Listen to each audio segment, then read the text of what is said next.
Look who decided to join me.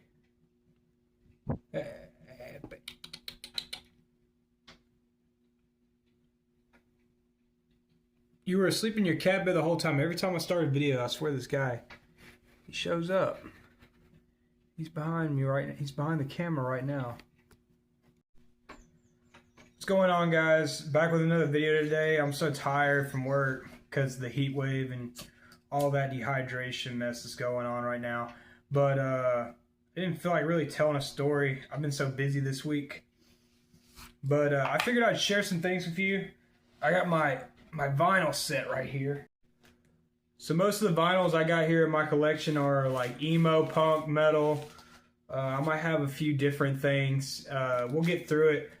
I was a huge emo kid. I was a Tumblr kid. Everyone was talking about the MySpace versus the TikTok emo kid. I was a Tumblr kid though. Here's some pictures.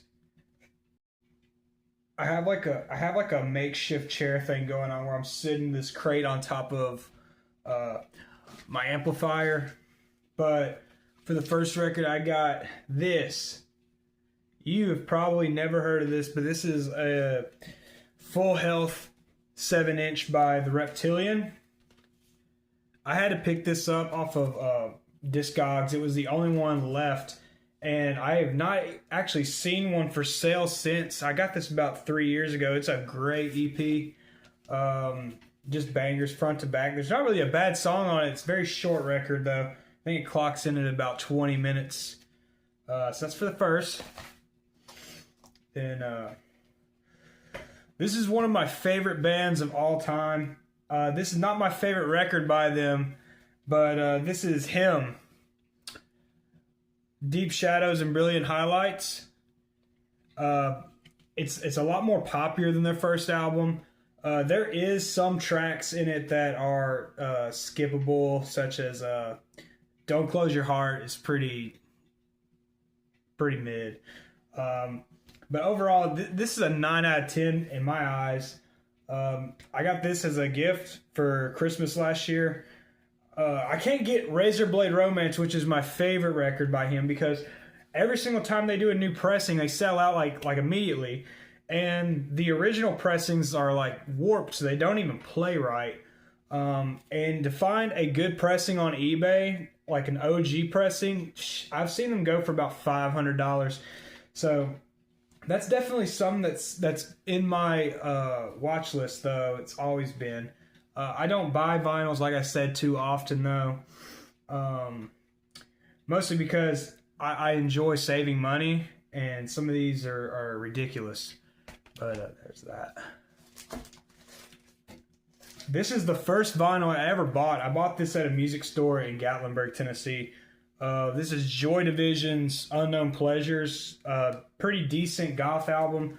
I was getting into music probably around age 12, and they didn't have anything else in the store that really caught my eye other than this. You've probably seen this on like t-shirts everywhere. But Transmission, great song. First track's great. I cannot remember for the name of it, what it was called.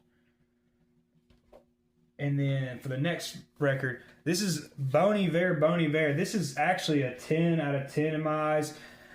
I wish I could get a vinyl of just the instrumentals off of this. It's a folk album, and I don't really listen to a lot of folk. But I had a friend in school get me into this record. He even made a music video for Perth. And Perth is a great track, dedicated to Heath Ledger. Best song on this record by far, though, is Beth and Rest. And if you don't think Beth and Rest is the best song, you are a plebeian, they would say online. You do not have good taste if you do not think Beth and Rest is the best song by far. Fleet Foxes, I don't really mess with this record. I don't even know why I bought this record, but the album cover is really cool. It's chill. It's like Bon Iver. I was trying to get into folk at the time, and this was just something I picked up for 20 bucks at the store. I would be willing to trade this to somebody too online. If you want to trade and get this from me, this is actually an OG pressing when I believe it first came out. Just some great artwork on the inside of it. Some of these I won't open up because I have them sealed for a reason, but I never gave a shit about this. So if you want that record, send me your info and we'll trade stuff. This is an old record from back when I was into the emo shit. Love this album. I don't listen to it much anymore, but this is Senses Fail, Let It Enfold You. Reason why I don't listen to this much anymore is because when you really go back in time and you read the lyrics, you realize like this is one hell of a incel misogynist record. It's fun to listen to, ironically, but when I was 12, this is something that really spoke to me. And now that I'm a grown ass man, I don't know what in the hell my mindset was at the time, but good record. Best songs: Lady in a Blue Dress, Angelina Baker and My Obsession with Fire. Those are probably my favorite. You're Cute When You Scream. That'd be top 3 tracks for sure. Just good times. Next record we got. I love this record, and this was the first band I ever saw live. I was 13, and me and a buddy of mine, we were both into this band. This is Silverstein, Smash Into Pieces. I saw Silverstein in 2014 with Bless the Fall. Silverstein was not headlining. Bless the Fall was headlining.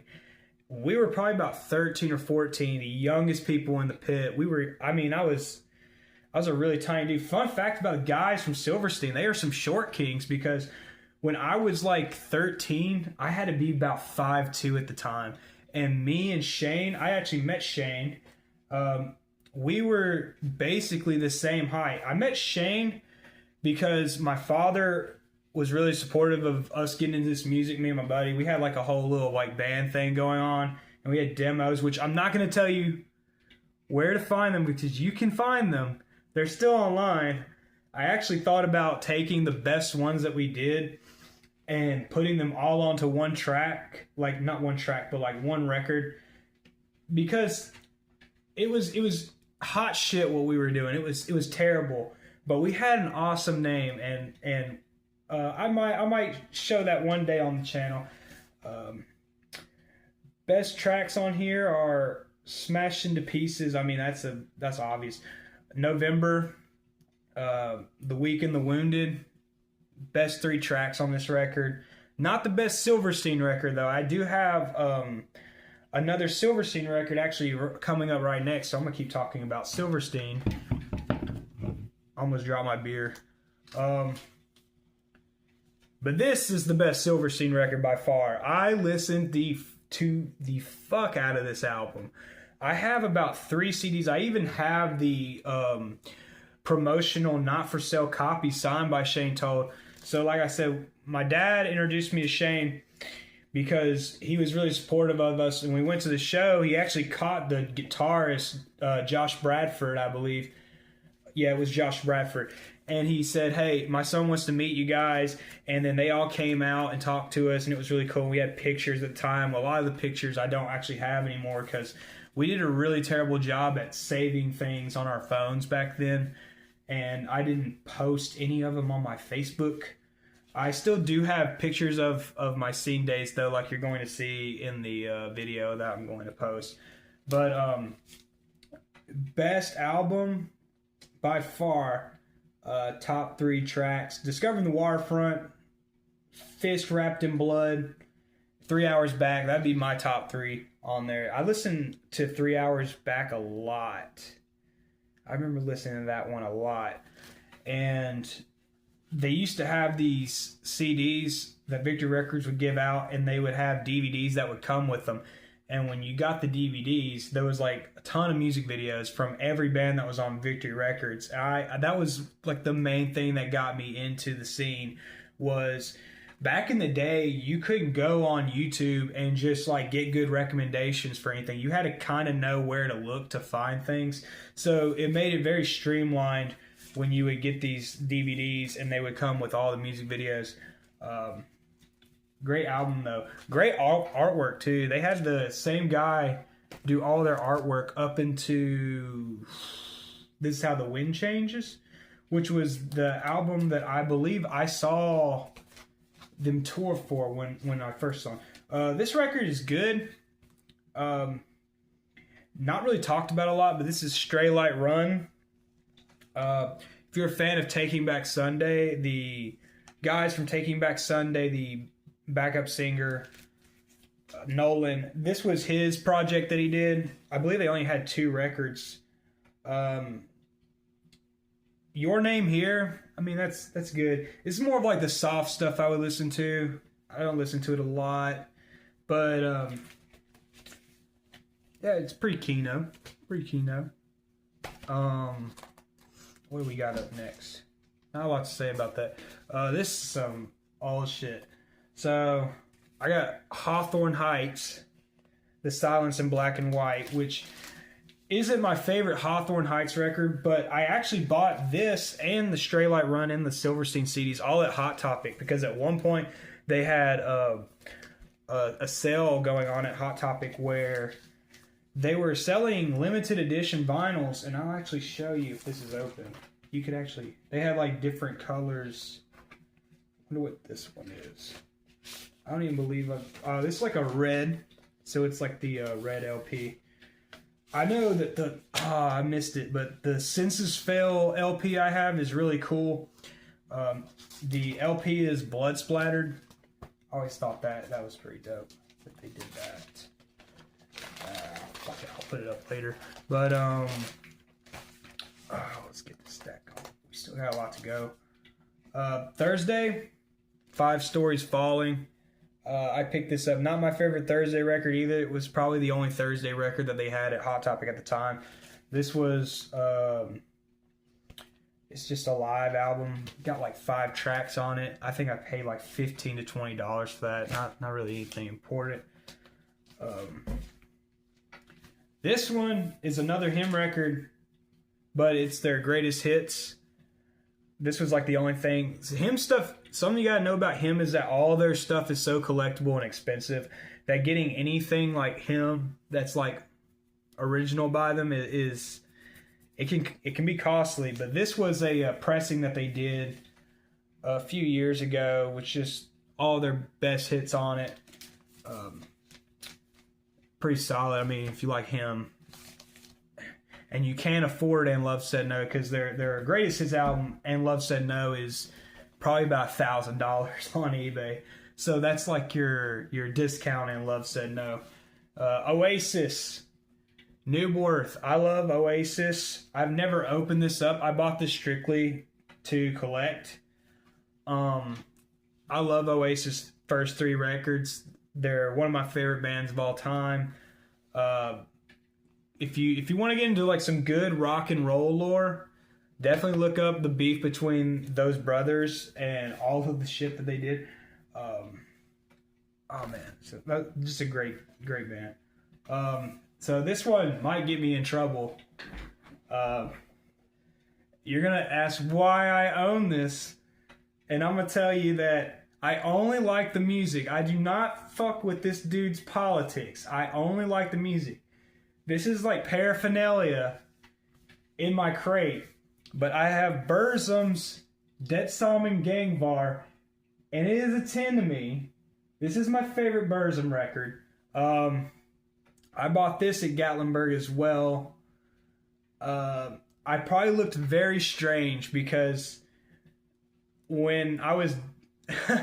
So this guy is kind of not even kind of, he's a huge racist, and he's very bigoted. But I remember I walked around with this with my ex, and I had on my Burzum Det Salmen Gangvar shirt because I was like, whatever, I'm gonna go to the store and get Burzum stuff because they posted that they had the whole discography there. I probably looked odd though because if you know me, you know her. We were Varg would not be very happy with my choices of women, so to speak. But great artwork, a lot of Odin stuff, Norse mythology. He's very into that. I'm also very into Norse mythology. Too bad it's kind of shamed because the people who are into those kind of subjects, they are they're racist. But you know, I just like the history and I like the music. I don't subscribe to any of his political beliefs, obviously. They completely conflict with mine. If I could describe Burzum to somebody who doesn't listen to Burzum about his politics, I would say that he is the Kanye West of metal, which is very ironic because Kanye West wears Burzum's merch and Var wears Kanye West's merch, and they have merch collabs, so very funny. This is actually a Better Thursday record. It's Full Collapse. Cross Out the Eyes, probably the best track on here. Understanding in a Car Crash. I mean, just good record. If I could rate this, I'd give it about a 7, though. I was just lightly into Thursday, but this is a good record, and this one's unusual compared to all the others. But this is "And" by Trick It. This is probably the most expensive vinyl I own. They are a Japanese girl math rock band. I'm not really into Japanese music or Japanese culture, period. But the instrumentation on this is insane, and it's very catchy stuff.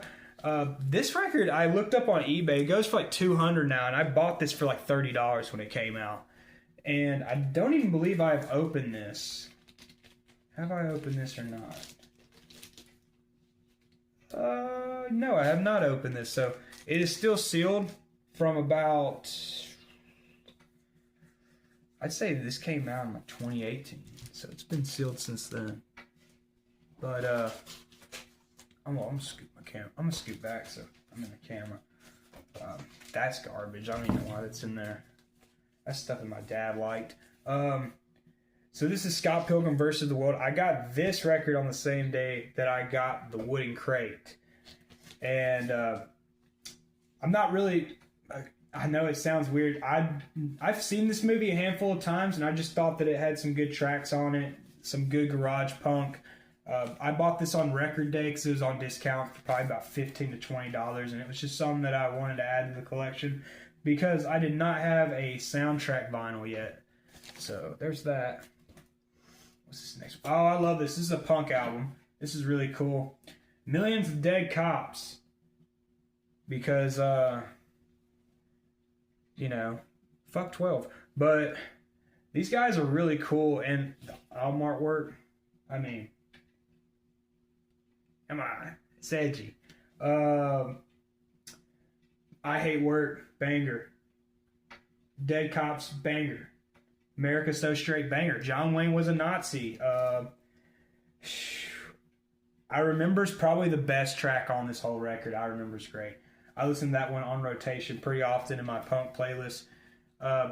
Quintessential punk album, though, especially if you're trying to get into like the less mainstream, more like the outsider stuff. This is a great album. But next record. Oh, I love this band. This is 69 Eyes. If you like him and you like Typo Negative, if you like Elvis, you will love this record. This is like Typo Negative meets him, if I could describe it in any way. It's like the perfect medium in between. This is probably, other than Blessed Be, this has got to be their most solid record. Blessed Be and Paris Kills are easily like 8 out of 10 records. They do get a little bit, you know, samey after a while, but hell, if you like one track, I mean, you're gonna like them all on here. I mean, this is just straight up just goth and roll, some shit to put on with a dead girl or something. I don't know. But the Big Meme record, I own this, and this is a 10 out of 10. A lot of people put it as a 10 out of 10, but this is Neutral Milk Hotels in the Aeroplane Over the Sea. I used to be able to play this entire thing on guitar front to back, because if you know how to play 4 chords, you can play this entire thing front to back. It is super easy to play, but this is an amazing album by a folk indie band from I believe they're from Louisiana. I know that for sure. I think they're from like Westmoreland or something, the same town as the Duck Dynasty guys. Very weird fact there, but great artwork. this is a record that you could probably find in any record store because it's I mean, everybody's got this in their collection just about. I've opened this. 10 out of 10 though. Best tracks on here is In the Airplane Over the Sea, Ghost, and Two-Headed Boy Part 2. It's got to be the best ones. This is a country album because I messed with a little bit of country, but these guys are really good and modern, so I had to pick this up because I had the CD too. This is Midland. If you don't like country, I mean, I would at least check this out because this is not like your bro country type stuff. This is like some real old school country that's done in a modern way. They have some cool ass suits too. I love the rhinestone cowboy get up that they do, and I hear they're great live. Best tracks: Lonely for You Only, Burnout, Drinking Problem. I mean, all those are good.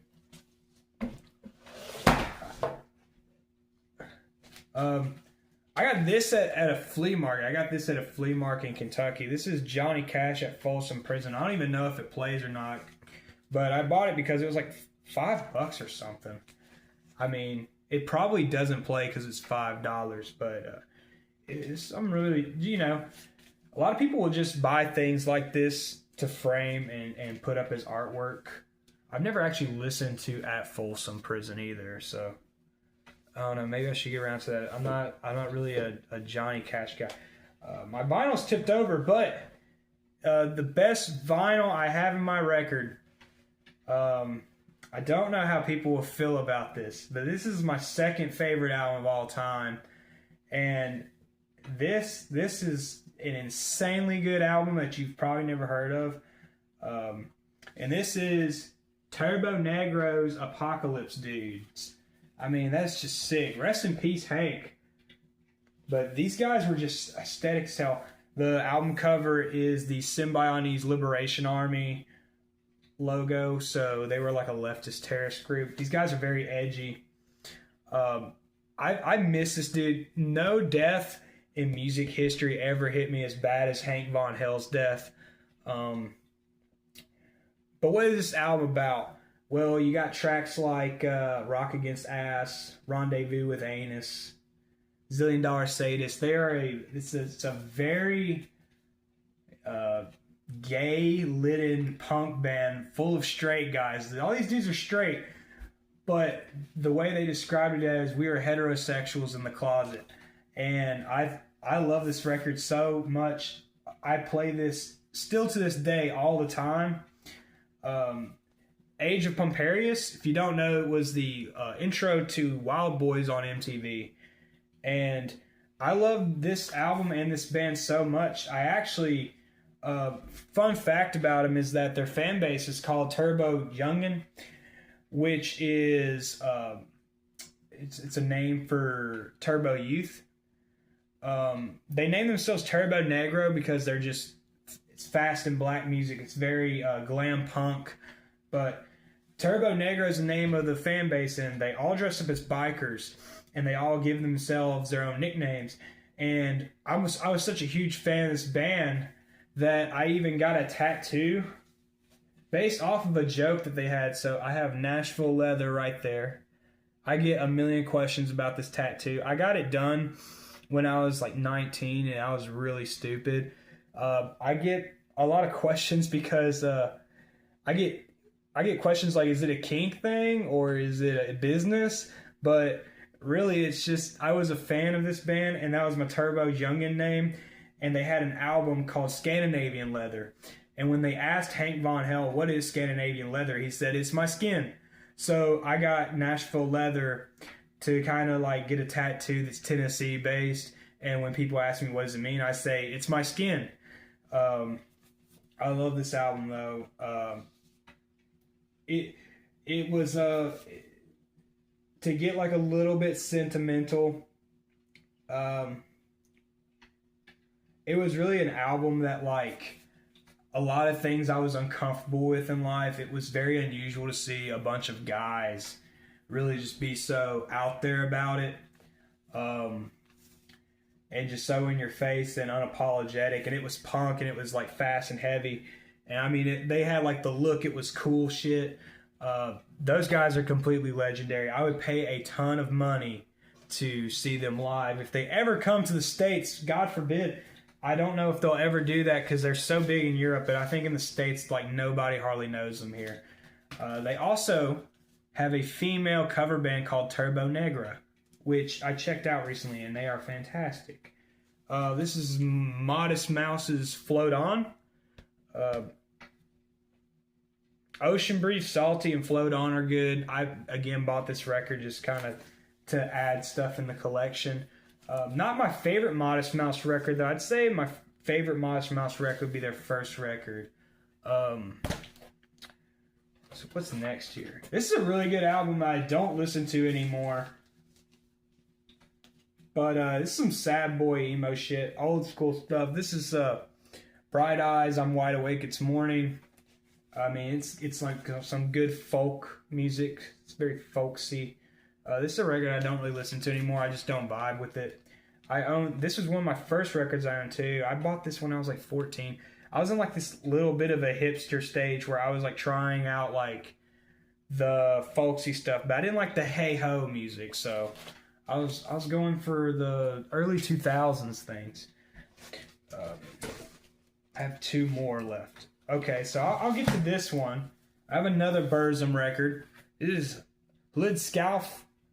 If I say it right, Hlidskjalf means Odin's High Chair.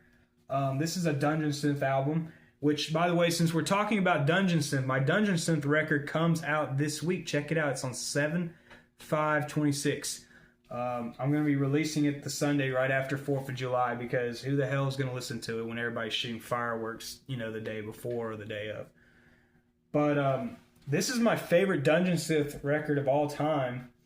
And he made this in prison with a dial-up computer and a MIDI. It is extremely impressive. If you like the Harry Potter soundtrack-esque stuff, or you like, movie soundtracks, background music, this is a great record, especially to study to. Best Dungeon Synth song of all time, in my opinion, is Der Tod Wotans, or The Death of Odin. Die Lebe Nerbis, if I'm saying this right, another great track. I mean, Frios. I mean, this is just...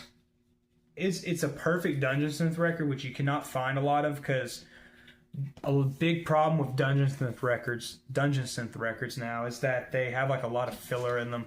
That's an album with no filler. Everything is uniquely sounding and different. And this album, I don't mess with anymore. This is like another album from my youth that I was like, why did I have this mindset about things? But they're quite funny. They're not very nothing bad, but this is the Front Bottoms, their self-titled album. I listened to this when it first came out. I was actually on board with this. They are huge now. When they first came out, they were not big. I actually listened to them before they came out with this record. They had an EP or a demo called My Grandma versus Pneumonia.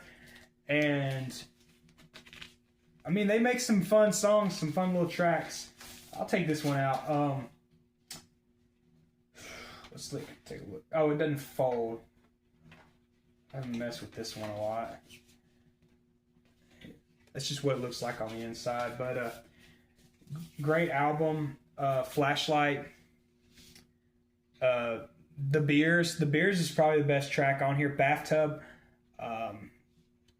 All of this is great stuff. Very metaphorical. And even though the songs sound very dumbed down and in a way they are immature, if you really look at them in like a deep value kind of way, they do talk about like real shit, But that's all I have in my vinyl collection. I hope you thought that was interesting. And again, I have an album coming out this weekend. So that's why I actually made this vid, because I was going to tell stories and I didn't really know how to string some things along. I also have like topics that I want to discuss on the channel, but I just didn't feel the energy for it today. So I thought that I was always going to do this anyways. So I figured I might as well do it now, give myself like a little bit of a cheat day, and just do some easy talking, easy listening. But thanks for watching, and don't forget, on Sunday I come out with a new album. It's going to be called Vanta Black Dark Practices 1. It's a demo tape. It's 20 minutes of dungeon synth that I've been working on for about a year and a half now. I've had some complications at getting it recorded. I have a buddy of mine who was going to master it all, and he's gone to school recently, so he hasn't had a lot of time to work on it. But he told me, you know, I've got so much music that I've shelved for a year and a half, and it doesn't sound bad. You know, this is some unmastered music. It's a little bit lo-fi, but you know, that's dungeon synth for you. And I really hope that when it comes out, people do like it. I don't make the music though for any kind of notoriety. It's hobby, basically pure hobby. So be on the lookout for that. I will be posting it on the channel Sunday. So see you guys till then, and thanks for watching.